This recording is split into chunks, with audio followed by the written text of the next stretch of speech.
مختلف شکلیں ہیں۔ رسول اللہ صلی اللہ علیہ وسلم سے ایک صحابی پوچھتا ہے، عبداللہ ابن عمر فرماتے ہیں اللہ کے نبی نے فرمایا من قتل دون ماله فهو شہید، جو اپنا مال بچاتے ہوئے لڑے اور مارا جائے وہ شہید ہے۔ ایک صحابی سوال کرتے ہیں یا رسول اللہ صلی اللہ علیہ وسلم، صحیح مسلم میں ہے، اگر کوئی مال چھیننا چاہے تو میں کیا کروں؟ آپ نے فرمایا اس کو اپنا مال نہ دو۔ کہا اگر وہ لڑائی کرے تو کیا کروں؟ کہا پھر تو بھی اس سے لڑائی کر۔ کہا اگر لڑتے ہوئے میں مارا جاؤں تو فرمایا تو شہید ہے۔ کہا اللہ کے نبی اگر میں لڑتے لڑتے اس ڈاکو کو میں مار دوں جو مجھے مارنے کی کوشش کر رہا ہے، میرا وار چل گیا، میں نے اس کو مار دیا، فرمایا وہ جہنمی ہے، وہ جہنمی ہے جو تیرا مال چھین رہا ہے، اور تو اگر بچاتے بچاتے مر جاتا ہے تو اللہ کی رحمت سے شہید ہے۔ اسی طرح رسول اللہ صلی اللہ علیہ وسلم نے فرمایا من ادعا ما لیس له فلیس منا ولیتبوأ مقعده من النار، جس نے کسی ایسی چیز کا دعویٰ کیا جس کا وہ مالک نہیں ہے، کسی ایسے مال پر اپنا حق جتا رہا ہے جو مال اس کا نہیں، جو حق اس کا نہیں، تو یہ دعویٰ کرنے والا نبی فرماتے ہم میں سے نہیں، اور یہ اپنا ٹھکانہ جہنم کی آگ میں بناتا ہے۔ اسی طرح اللہ کے پیارے حبیب نے فرمایا من غش فلیس منا، جو دھوکہ دے وہ بھی ہم میں سے نہیں۔ اللہ کے نبی صلی اللہ علیہ وسلم بازار سے گزرے، اناج کے ایک ڈھیر میں ہاتھ ڈالا، آپ کی انگلیاں گیلی ہوگی، آپ نے صحابی سے پوچھا یہ کیا ہے؟ صحابی نے کہا یا رسول اللہ صلی اللہ علیہ وسلم، یہ اس شخص نے کہا کہ یا رسول اللہ صلی اللہ علیہ وسلم بارش آئی تھی جس سے غلہ گیلا ہو گیا تو میں نے سوکھا اوپر کر دیا، گیلا نیچے رہنے دیا۔ آپ نے فرمایا من غش فلیس منا، جس نے ملاوٹ کی وہ ہم میں سے، تو گیلے کو الگ رکھ دے، خشک کو الگ رکھ دے، جس نے ہمیں دھوکہ دیا، ہمارے ساتھ فراڈ کیا، وہ ہم میں سے نہیں ہے۔ من غشنا فلیس منا، صحیح بخاری میں ہے، عبداللہ ابن عمر بیان فرماتے ہیں شخص نے آ کر رسول اللہ صلی اللہ علیہ وسلم سے کہا اللہ کے نبی جب میں خرید و فروخت کرتا ہوں میرے ساتھ دھوکہ ہوتا ہے۔ آپ نے فرمایا جب خرید و فروخت کرے اس وقت کہہ دیا کر کہ خرید و فروخت میں کوئی دھوکہ نہیں، اگر تجھ سے دھوکہ ہو جائے تو تجھے حق ہے کہ تو اس مال کو واپس لوٹا دے۔ یہ تو غلے اور اناج کی باتیں تھی، آج ملاوٹ دین اسلام کے اندر کر دی گئی ہے۔ یہ تو غلے اور اناج میں ملاوٹ کرنے والے سے اللہ کے نبی فرما رہے ہیں وہ ہم میں سے نہیں، اور آج دین کی دعوت کو ملاوٹی کر دیا گیا ہے، اللہ کی توحید میں شرک کو ملایا گیا، رسول اللہ کی سنت میں اندھی تقلید کو ملایا گیا، اللہ کے نبی کی سنتوں کو چھوڑ کر پیروں اور فقیروں کو اتنا بلند کیا کہ نبی کی سنت چھوٹی لگتی ہے، بابے کا حکم بڑا لگتا ہے۔ اللہ سے دعا ہے اللہ ہماری خطاؤں کو معاف فرمائے، اللہ ہماری سیاہکاریوں کو معاف فرمائے۔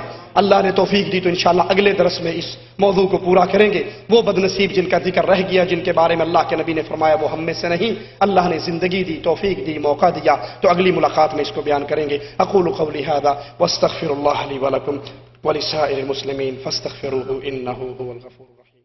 ایک بھائی کے والد بیمار ہیں، انہوں نے بیماری کی دوری کے لیے دعا کی درخواست کی ہے، دعا کیجیے اللہ سب اہل ایمان کو شفاء کاملہ عاجلہ عطا فرمائے، اور جو مومنین میں سے فوت ہو کے اللہ کے پاس چلے گئے اللہ ہر مواحد کے گناہوں کو معاف کر کے ان کو جنت میں جگہ عطا فرمائے۔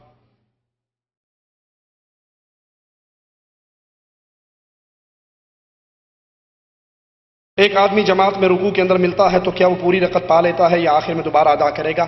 مسئلہ اختلافی ہے کہ رکوع میں ملنے والے کی نماز رکعت ہو جاتی ہے یا نہیں ہوتی، اس میں علماء کے دو گروہ ہیں، لیکن راجح قول یہی ہے، صحیح بات یہی ہے کہ جو رکوع میں ملتا ہے اس کو اپنی رکعت دہرانی چاہیے، اس کی سورۃ فاتحہ رہ گئی، یہ رکن ہے۔ اللہ کے نبی نے فرمایا جس کی فاتحہ، جس نے فاتحہ نہیں پڑھی، لا صلاۃ لمن لم یقرأ بفاتحۃ الکتاب، جو فاتحہ نہیں پڑھتا اس کی نماز نہیں ہوتی، واللہ اعلم۔ پاکستان انڈیا میں رمضان میں جب وطر کی جماعت ہوتی ہے تو وہاں 2 رکعت کے بعد بیٹھا جاتا ہے، تشہد کر کے پھر 1 رکعت ہوتی ہے، جبکہ سنت سے یہ ثابت نہیں، تو کیا اس امام کے پیچھے اس طریقے سے پڑھ لیں یا اپنا الگ وطر ادا کریں؟ وطر کا سنت طریقہ یہی ہے، جب 3 وطر اکٹھے پڑھے جائیں تو پھر درمیانی تشہد میں نہیں بیٹھنا، پہلی رکعت پڑھے کھڑے ہو گئے، دوسری پڑھی کھڑی ہو گئی، اور آخری تشہد کرنا۔ عجیب بات ہے جہاں اللہ کے نبی صلی اللہ علیہ وسلم کی سنتیں ثابت ہیں وہاں عمل نہیں کرنا، اور جہاں ثابت نہیں ہے وہاں ٹوچ لگانا ہے اپنی طرف سے۔ رکوع میں جاتے ہوئے رفعین سنت سے ثابت ہے یا نہیں؟ صحیح بخاری کے اندر حدیثیں ہیں، صحیح مسلم میں حدیث ہے، ٹھیک ہے۔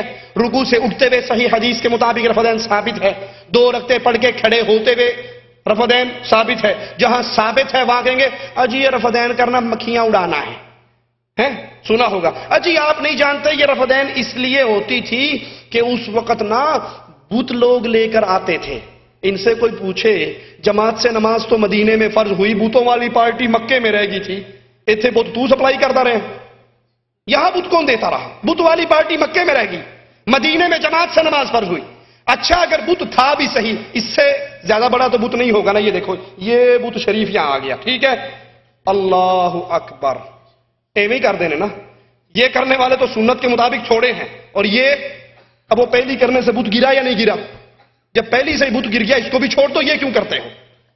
جہاں حدیث رسول ہے وہاں عمل نہیں کرنا، اور جہاں نہیں ہے تو تیسری رکعت میں وتر میں کھڑے کھڑے قنوت پڑھنے سے پہلے رفعین کرتے ہیں نہیں کرتے؟ کوئی حدیث دکھا دے ہمیں اس کی، جس کا ثبوت نہیں ہے وہاں اپنے پاس سے بنا لی، اور جہاں ثبوت ہے وہاں نہیں کرتے۔ تو نماز پڑھتے ہوئے شرط ہے کہ امام مواحد ہو، مشرک کے پیچھے نماز نہیں ہوتی، بدعتی کے پیچھے نماز نہیں ہوتی، مواحد کے پیچھے نماز پڑھیے۔ کیا سونے کی چین پیر میں پہن سکتے ہیں؟ سونا مرد کے لیے حرام ہے، عورت سونے کی زینت کی جو چیزیں پہننے چاہیں پہن سکتے ہیں، واللہ اعلم۔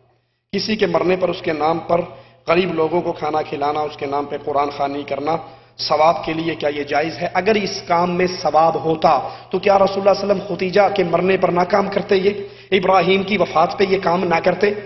عثمان کی 2 بیوییں اپنی 2 بیٹیوں کے مرنے پہ یہ کام نہ کرتے؟ یہ طریقہ صحابہ میں نہ آتا؟ بھائی یہ مسئلہ made in India, made in Pakistan ہے، اس کا اللہ کے نبی صلی اللہ علیہ وسلم کی سنت سے کسی قسم کا کوئی تعلق نہیں۔ یہ مولوی نے اپنے پیٹ کا دھندا چلانے کے لیے کاروبار بنایا، ٹھیک ہے؟ اللہ کے نبی صلی اللہ علیہ وسلم نے یتیموں کا مال کھانے سے منع کیا یا نہیں؟ اور ادھر باپ مر گیا، ادھر مولوی صاحب پہنچ گئے، پہلے دن کا ختم، دوسرے کا ختم، تیسرے کا ختم، 10ویں کا ختم، 40ویں کا ختم، پھر اب 40 دن تک مولوی کو بہترین روٹی ملتی ہے نا، بہترین اس کا دھندا چلتا ہے، اللہ کرے گا انہیں کوئی اور مر جائے گا، اس کا کام چلتا رہے گا۔ کوئی مر گیا ہے، آپ اس کے لیے دعائے خیر کرو، دعائے خیر کرو، ٹھیک ہے، اس کے لیے مغفرت کا سوال کرو، یہ سنت سے ثابت عمل ہے۔ باقی یہ اصال ثواب، یہ قرآن خوانی، یہ گٹھلیوں پہ آیت کریمہ کا ورد، یہ تمام چیزیں سنت سے ثابت نہیں ہیں۔